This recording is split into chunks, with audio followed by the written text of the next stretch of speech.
Good morning class 8। आज हम 15वां chapter पढ़ेंगे, शहीदों के पत्र। शहीदों के पत्र इस अध्याय में भारत के असंख्य वीरों ने आज़ादी पाने के लिए हंसते हंसते अपने प्राणों की बाजी लगा दी थी। भारत के ऐसे ही दो सच्चे वीरों के पत्र यहाँ लिए जा रहे हैं। पहले हैं लाला लाजपत राय, जिन्होंने अपने पत्र के माध्यम से मातृभूमि के प्रति अपने श्रद्धा भाव को दर्शाया है।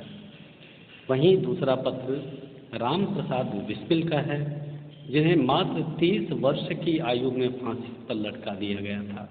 मात्र 30 वर्ष की आयु में इन्हें फांसी दे दी गई थी। यह पत्र उन्होंने अपनी मां को फांसी पर चढ़ने से 3 दिन पूर्व लिखा था। राम प्रसाद बिस्मिल जब फांसी पर चढ़े थे, उसके 3 दिन पहले जो पत्र उन्होंने अपनी मां को लिखा था, वही पत्र यहाँ दिया जा रहा है। पहला पत्र लाला लाजपत राय का है। इस पत्र को देने की आवश्यकता क्या है? आपको क्यों पढ़ाया जा रहा है, क्यों बताया जा रहा है? क्या ये आपने सोचा है? इसका कारण यही है कि देशभक्ति की भावना से आप परिचित हो सकें। आज़ादी कैसे थी? आज़ादी इतनी आसानी से नहीं मिली, इसको बनाए रखना बहुत आवश्यक है। आज़ादी बहुत प्रयास से हमें मिली थी। बहुत प्रयास करने के बाद असंख्य लोगों ने अपना सब कुछ बलिदान कर दिया। घर, जन, जीवन, सब कुछ, तन, धन, हंसते हंसते अनेकों कष्ट सहे, फांसी पर झूले, अपना पूरा परिवार का परिवार होम कर दिया, तब जाकर के कहीं आज़ादी मिली थी। इसलिए आज़ादी इतनी सस्ती नहीं है जितनी आजकल समझी जाती है। तो लाला लाजपत राय की भावना कैसी थी, उनके मन में देश प्रेम कैसा था, ये इस पत्र से प्रकट होता है। माता, पत्र शुरू करते हैं लाला लाजपत राय। माता, मैं तुम्हें क्या समर्पित करूं? मेरे पास तुम्हारे योग्य कुछ भी नहीं है। मैं अत्यंत गरीब हूँ, फिर भी एक वस्तु मैं तुम्हारे चरणों पर चढ़ा सकता हूँ, वह है प्रेम। हाँ, अपना प्रेम। लाला लाजपत राय अपनी माँ को पत्र लिखते हुए कहते हैं, माता, मैं तुम्हारे कर्ज को कैसे चुका सकता हूँ, क्योंकि मातृ ऋण, पितृ ऋण, गुरु ऋण चुकाया नहीं जा सकता, और उसके चुकाने का केवल एक ही माध्यम है, वो है श्रद्धा, प्रेम। प्रेम जब बहुत बढ़ जाता है तो वो श्रद्धा का रूप ले लेता है। तो लाला लाजपत राय कहते हैं कि मेरे पास केवल एक ही चीज़ है आपको देने के लिए, और वो है अपने हृदय का प्रेम। अपने हृदय का प्रेम आपको मैं समर्पित करता हूँ, क्योंकि इस समय मेरे पास और कुछ भी नहीं है आपको देने के लिए। ओ माँ, मुझे यह कहने के लिए क्षमा कर देना कि मैं तुम्हें प्यार करता हूँ। लाला कहते हैं, लाला जी, कि माता, मैं तुम्हें प्यार करता हूँ, और ये कहने के लिए मुझे क्षमा कर देना, माफ़ कर देना। मैं तो रोम रोम से तुम्हारी पूजा करता हूँ। मैंने बताया ना, प्रेम जब बहुत बढ़ जाता है तो वो पूजा का रूप, श्रद्धा का रूप ले लेता है।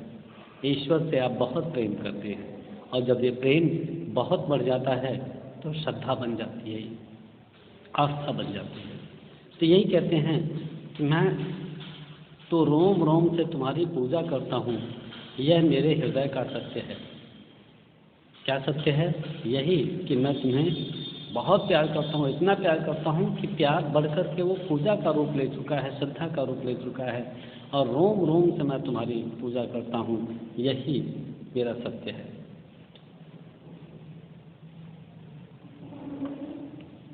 मैं ईश्वर को भी इतना प्यार नहीं करता जितना तुम्हें प्यार करता हूँ। क्यों? क्योंकि ईश्वर को मैंने देखा नहीं, तुमको देखा है। ईश्वर को के प्रेम को मैंने महसूस नहीं किया, लेकिन तुम्हारे प्रेम को मैंने महसूस किया है। ईश्वर को मैंने प्रत्यक्ष स्पर्श नहीं किया, लेकिन मैंने तुम्हें प्रत्यक्ष स्पर्श किया है। इसलिए मैं रोम रोम से तुम्हारी पूजा करता हूँ। माता, मैं तुम्हें मानवता से भी श्रेष्ठ समझता हूँ।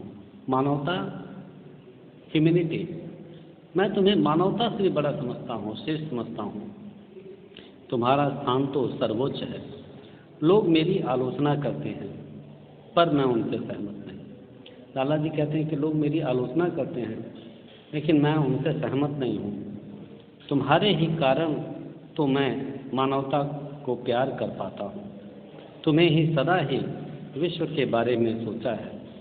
तुमने भी, लाला जी कहते हैं अपनी माँ को, कि तुमने भी सदा ही विश्व के बारे में सोचा है, विश्व कल्याण के बारे में सोचा है, सबके बारे में सोचा है। तुम केवल मेरे बारे में नहीं सोचती, सबके बारे में सोचती हो। मानवता ही तुम्हारा परिवार है। हे माँ, मैं जानता हूँ, लाला जी कहते हैं, हे माँ, मैं जानता हूँ कि मानवता ही तुम्हारा परिवार है। तुम सबकी माँ हो। तुम केवल मेरी माँ नहीं, मातृभाव है, और ये मातृभाव सबके लिए है। माता अपने पुत्र का अहित नहीं होने देती। पुत्र ही नहीं, पुत्र शब्द को छोड़ करके मैं संतान कहना चाहूँगा। अपनी संतान, चाहे वो पुत्र है चाहे वो पुत्री है, अहित नहीं होने देती किसी भी प्रकार से। तो माता, तुम विश्व माता हो, और विश्व माता हो करके, सबकी माता बन करके तुम किसी का अहित नहीं होने देना चाहती, सबके लिए सोचती हो। मैं तुमसे जुड़ी हर वस्तु से प्यार करता हूँ। अब यहाँ देखिए, उनकी माता ये होकर के सबकी माता जब हो गई तो ये भारत माता हो गई। माँ ने भारत माँ का रूप ले लिया। तो मैं तुमसे जुड़ी हर वस्तु से प्रेम करता हूँ। मैं तुम्हारे पर्वत, नदियाँ, घाटियों, मैदानों, फूलों, फलों और रेगिस्तानों से भी प्यार करता हूँ। इससे बढ़कर सुंदरता और कहाँ मिलेगी। तो लेखक कहते हैं, ये इस पत्र के लेखक लाला लाजपत राय कहते हैं कि माँ, हे भारत माँ, हे समग्र सबकी माँ, मैं तुमसे तुम्हारी हर चीज़ से प्रेम करता हूँ। चाहे वो राजस्थान हो, चाहे वो घाटियाँ हों, चाहे वो पेड़ों से लदे हुए वृक्ष हों, फूलों और फलों से लदे हुए वृक्ष के बागीचे हों बड़े बड़े, चाहे वो रेगिस्तान हो, चाहे वो पठार हो, कुछ भी हो, मैं सबसे प्रेम करता हूँ। इससे बढ़कर सुंदरता और कहाँ मिलेगी। केवल यहीं पे सब कुछ आपको देखने को मिल जाएगा। कहीं रेगिस्तान भी है, कहीं पठार भी है, कहीं पहाड़ भी है, कहीं जंगल भी है, कहीं दलदल भी है, सब कुछ है इस धरा पर। मैं तुम्हारी संतानों को भी प्यार करता हूँ। तुम्हारी संतान भारतवासी, माता की संतान कौन है? भारतवासी। तो मैं तुम्हारी संतानों से भी प्रेम करता हूँ, पर वे असंगठित हैं, यूनाइटेड नहीं हैं। माता को पत्र लिखने में कह रहे, माता वे असंगठित हैं, देश प्रेमहीन और अंधविश्वासी भले ही हों, पर मुझे उन सबसे प्यार है। लाला जी कहते हैं कि हे माँ, तुम्हारे संतान जो हैं वो असंगठित हैं, उनके मन में देश प्रेम भी नहीं है, वे अंधविश्वासी हैं, किसी बात पर अंधे होकर के विश्वास कर लेते हैं, लेकिन मुझे तब भी उनसे प्रेम है, मैं फिर भी उनसे प्रेम करता हूँ। कभी कभी मैं उनसे निराश होता हूँ। क्यों निराश होता हूँ? उनके विचारों को देख करके। कभी कभी मैं उनसे निराश होता हूँ, पर वे सब मेरे अपने हैं, मैं उन्हें नहीं छोड़ सकता। मेरा जो कुछ है उन्हीं का है। लेखक कहते हैं कि कभी कभी मैं उनके जज्बातों, उनकी भावनाओं से, उनके विचारों से मुझे निराशा होती है, पर हे माँ, मैं फिर भी उन्हें नहीं छोड़ सकता। क्यों? क्योंकि मेरे अपने हैं। मेरा जो भी कुछ है, जो भी मेरे पास है, सब उनका है। मेरी वंदना मैं तुम्हारे चरणों में भेंट करता हूँ। अंत में ये पत्र समाप्त होता है। लाला जी कहते हैं कि हे माँ, मैं अपनी वंदना, आपके चरणों की वंदना आपके चरणों में ही समर्पित करता हूँ, भेंट करता हूँ। इसे स्वीकार करो, स्वीकार करो। हे भारत माँ, तुम्हें शत शत प्रणाम। अंत में स्पष्ट कर दिया है कि इस पत्र के लेखक ने, लाला लाजपत राय ने अपनी माँ को भारत माँ के रूप में देखा है और भारत माँ को ही अपनी माँ के रूप में देखा है, वाइस वर्सा। तुम्हारा पुत्र लाला लाजपत राय। ये पहला पत्र आपने पढ़ा। अब दूसरा पत्र है पंडित राम प्रसाद बिस्मिल का। ठीक है, ये पढ़ लेते हैं। ये राम प्रसाद बिस्मिल जी कह रहे हैं, गोरखपुर जेल, 16 दिसंबर 1927। गोरखपुर जेल, यहाँ से इन्होंने पत्र लिखा था। पंडित राम प्रसाद बिस्मिल यहीं बने थे।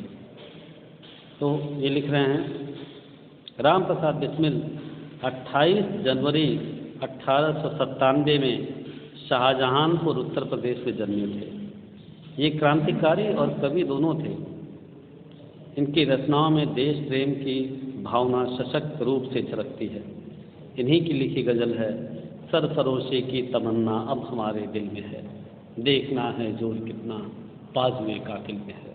अर्थात अपने सिर को बेच देने की ख्वाहिश अब हमारे दिल में है और हमें ये देखना है कि कातिल के, जो हमें कत्ल करना चाहता है, उसके बाजू में कितना जोर है, उसके बाहों में कितनी ताकत है।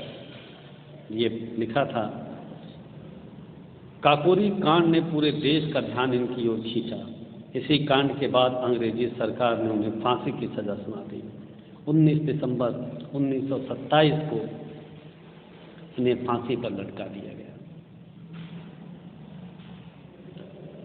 और लाला लाजपत राय के बारे में बताना चाहता हूँ मैं कि लाला लाजपत राय पंजाब में मोगा एक जिला है, उसमें 18 जनवरी 1865 में जन्मे थे। ये भारतीय राष्ट्रीय कांग्रेस में गरम दल के प्रमुख 3 नेताओं में गरम दल था। भारतीय राष्ट्रीय कांग्रेस, बाल लाल पाल, बाल गंगाधर तिलक,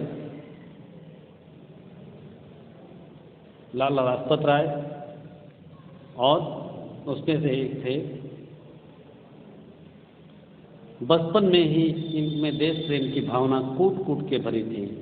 इन्हें पंजाब केसरी और शेरे पंजाब के नाम से पुकारा जाता था। 30 अक्टूबर 1928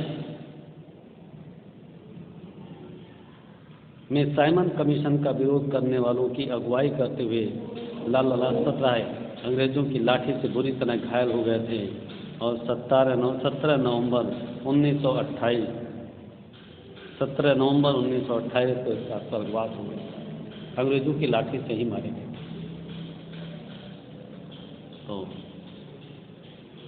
पढ़ लेते हैं राम प्रसाद बिस्मिल के बारे में। गोरखपुर जेल, 16 दिसंबर 1927। पूज्य माता जी, सादर चरण वंदना।